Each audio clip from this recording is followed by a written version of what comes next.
De volta com o nosso Você Bonita segundona e temos pauta de nutrição extremamente importante, porque todos esses alimentos que a gente vai comentar agora fazem parte do nosso dia a dia e muitos paixão nacional, né? Os brasileiros adoram arroz, feijão, eles também vão entrar no assunto de hoje. Convidamos mais uma vez ela, que fazia tempo que não vinha me ver, Alexandra Saharovski, nossa nutricionista. Tudo bom, Carol? Obrigada. Tudo bem, Tudo, Ale? e você? Também. Já tá loira de novo. A última vez que eu a vi, acho que ela estava ruiva. Então, gente, essa pandemia eu falei, não, eu vou dar uma repensada, deixa o cabelo respirar, tô numa fase de transição. Eu tô vendo, pois é, porque você deixou, tá crescendo. O cabelo fica melhor, né? Fica mais brilhante. Mas você sabe que essas fases de reflexão, de transição, mudança, são legais, são de importantes extrema importância. na vida, Todo né? mundo deveria fazer. Você tá certíssima. Né? Aproveitou o momento certo, então que a gente entra na reflexão de tudo e do mundo e já coloque em pauta. Mas o nosso assunto de hoje é algo mais prático que muitas pessoas não sabem. A gente vai falar dos fatores antinutrientes, antinutricionais dos alimentos. Então, alimentos naturais podem ter. Sim, e eles têm, né? Então, a gente só fica pensando na questão dos alimentos e dos nutrientes que tem nos alimentos. Ótimo, mas a gente tem que pensar que também tem aquelas substâncias que não vão ser interessantes serem consumidas em excesso. Tá? Principalmente, por exemplo, para quem está numa dieta vegana, vegetariana, que aumenta muito a quantidade de vegetal. Né? Numa cirurgia bariátrica, por exemplo, que também vai diminuir mais ainda a absorção dos nutrientes. Então, hoje a gente sabe que esses fatores antinutricionais, alguns deles são termoláveis. O que seria termoláveis? No momento que você utiliza aquecimento, você consegue minimizar. Tá? Mas nem todos. Né? Outros, de fato, dependendo de como tiver a sua saúde, você precisa tirar mesmo da dieta. Esses fatores, então, Ale, eles atrapalham, se a gente fosse citar, os principais motivos que a gente deve ter uma atenção para eles? Então, primeiro de todos, eles diminuem a absorção de nutrientes importantes, né? Que a gente está falando muito hoje do zinco, para questão de imunidade, do ferro também, tá? Questão de estufamento, de gases. Então, se a gente aprende a minimizar, a gente tem uma melhor absorção dos nutrientes que os vegetais podem nos trazer. E assim, o que as pessoas têm que entender não é porque tem fator antinutricional que você vai deixar de consumir o alimento, a não ser que você tenha algum problema, alguma patologia envolvida ali, que daí realmente você precisa tirar. Perfeito. Mas, então, até aquele desconforto abdominal, gases, tudo exatamente. Isso está envolvido na questão A absorção da proteína, de repente, do próprio grão. Isso no caso mais dos vegetarianos, né? A questão de quelar com outros nutrientes. Vamos começar com o primeiro, então, que a gente vai conhecer essa lista e o que fazer para diminuir. Primeiro, então, a gente tem o fitato. A gente encontra em sementes, grãos e vegetais, né? Feijão, lentilha e ervilha. Certo. Então, o fitato é aquele principal, né, o ácido fítico que tem no feijão. Assim, a gente sempre lembra do feijão. É verdade, é o primeiro que vem Porque o que acontece? Desconforto abdominal, gases. O fitato, ele vai fazer com que a gente não absorva, por exemplo, o ferro. Né? Quando a gente pensa numa dieta vegetariana ou numa dieta que a gente precisaria, de repente, aumentar ferro e cálcio, a gente pensa no fitato. Então, o que é interessante a gente fazer? Utilizar métodos termoláveis, de cocção, remolho de água também. Aquela coisa de, né, aquela situação de você deixar o seu feijão de molho 12 horas, 24 horas, vai ajudar a eliminar através da água. E jogando, claro, a água fora. Trocando a água de molho, né? E fica mais gostoso. Sim, é mais rápido também para cozinhar. Sim, né? Que ele fica mais molinho. Fica mais macio. E você evita, né, que você tenha você quele algum desses nutrientes, a quelação que a gente chama.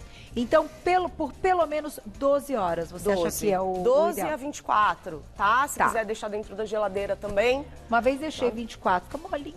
Não, cozimento aí ele fácil. Cresce rapidinho, tá pronto. Vale a pena. Sem dúvida. Né? Então, depois a gente vai deixar nas redes sociais para vocês acompanharem essa listinha dos alimentos. Falamos do primeiro, que é fitato. Vamos lá para o próximo na tela.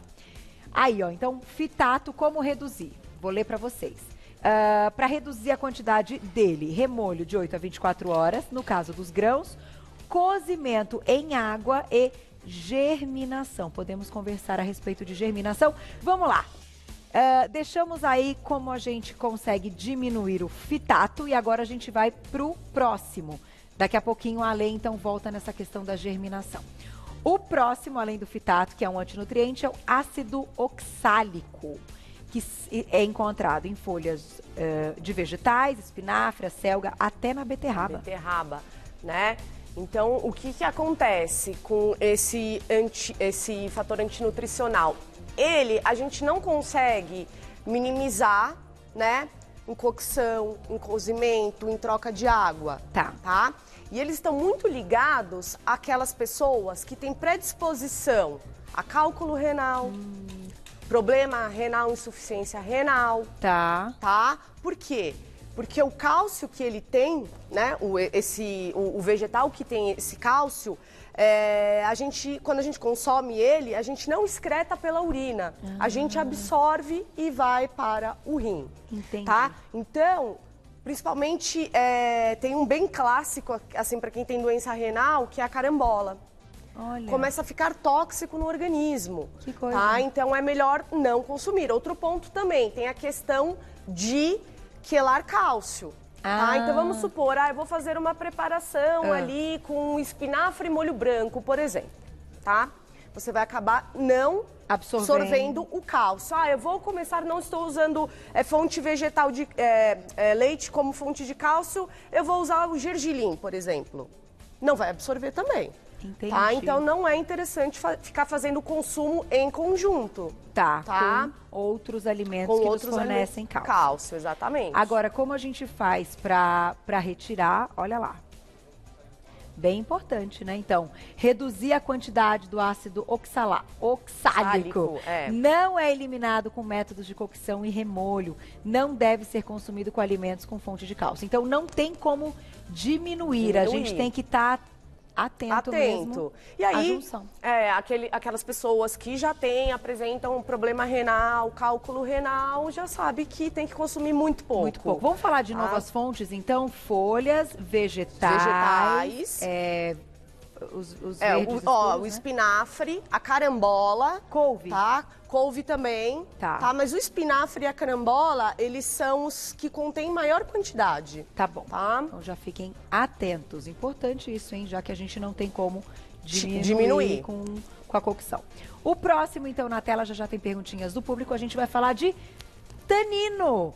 Frutas e outros alimentos. Então, uva, banana, caqui, feijão, vinho, café, chá verde. Tudo que é gostoso, né? E o tanino é interessante que ele tem propriedades interessantes também. A gente tem que consumir como fonte de antioxidante, faz bem, mas talvez também não consumindo, por exemplo, né, um exemplo que eu gosto muito de utilizar, não consumir café ou chá verde depois do seu almoço ou jantar, tá? Porque você vai quelar nutrientes importantes ali, principalmente o ferro.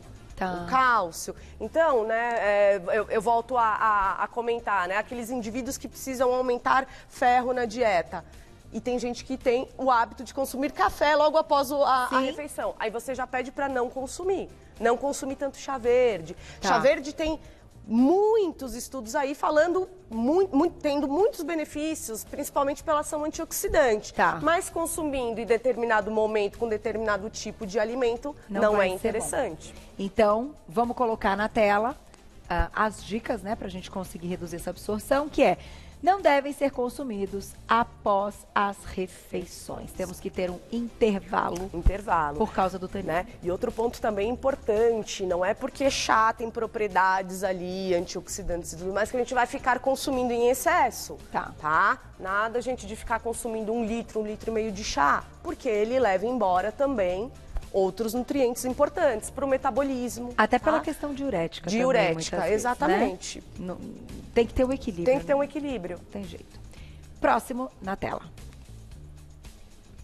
Vamos lá, as fibras, elas são importantes, mas de repente precisamos ter um equilíbrio também.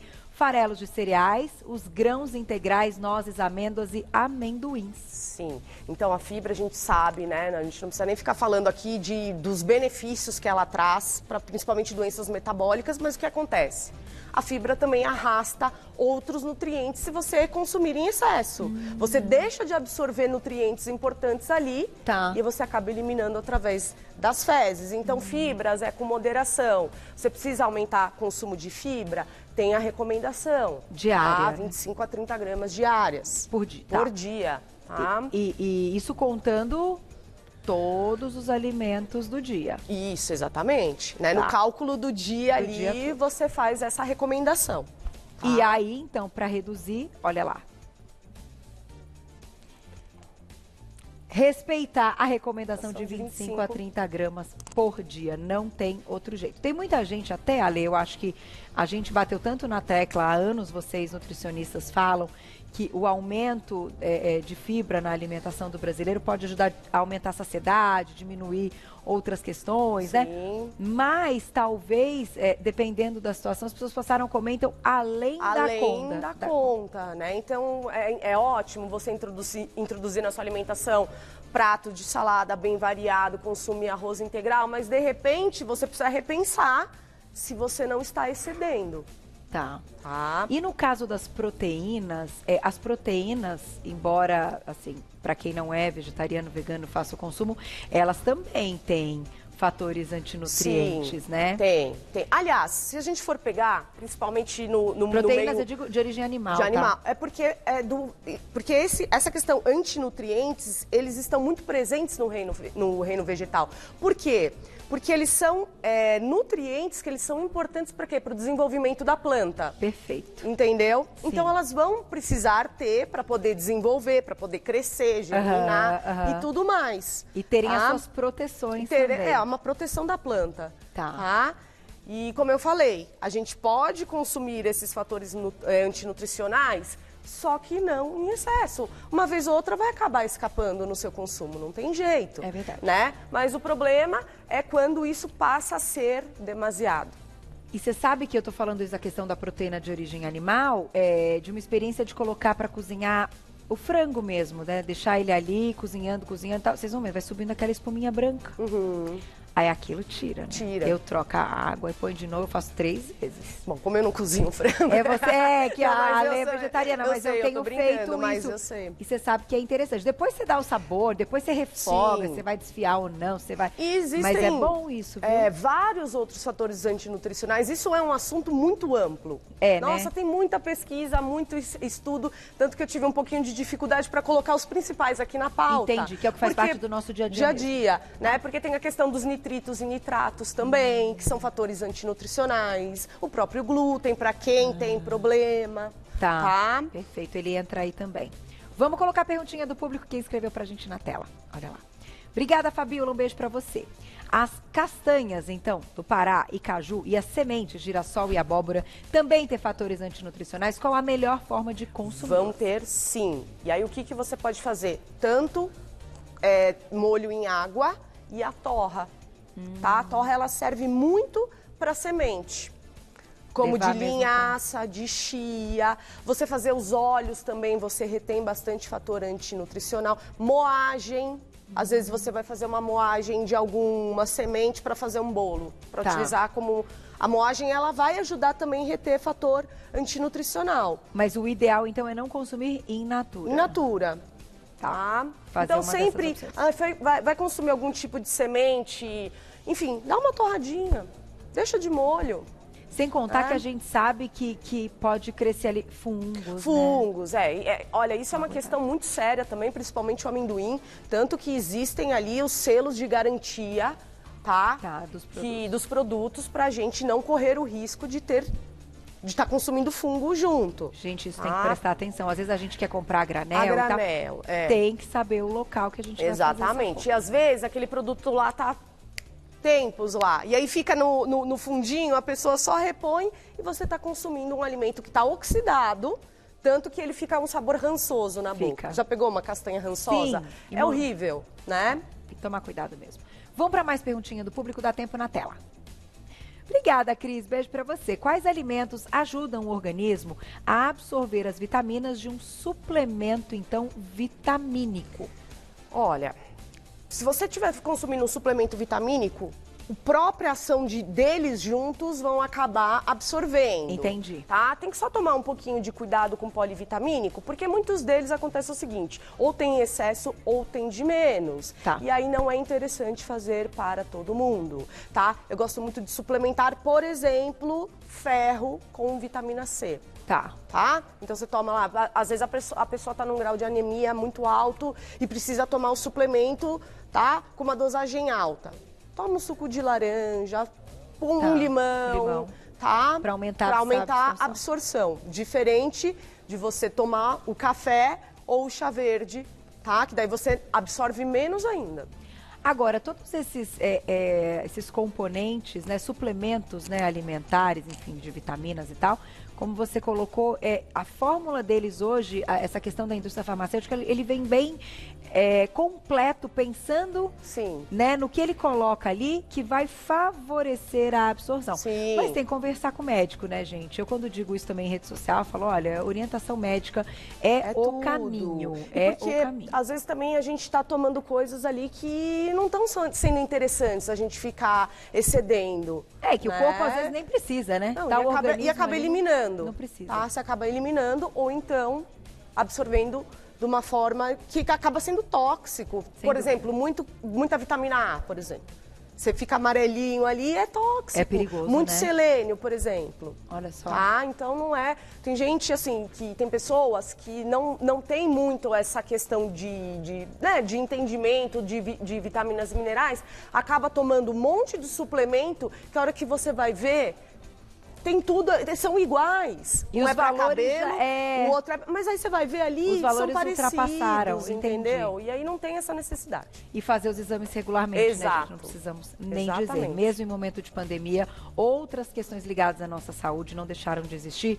Tem que se cuidar mesmo. Pensem nisso. E vou deixar um agradecimento para nossa querida nutricionista Alexandra Saharovski, lá no Instagram dela. Vamos colocar na tela @AlePronutri, tudo junto, AlePronutri. Você pode também sugerir novos temas para ouvir aqui no programa com ela. Adorei te ver, viu? Eu também, Carol. Beijo na sua filhora, que deve estar gigante como o meu. Também. Sim. Enormes. Meu Deus do céu, como tá passando, né? E o pé? E o pé, eu lembro do pé também. O pé. Porque Mari tá crescendo. Obrigada. Beijo, Sempre tchau. bom te ver. Muito bom.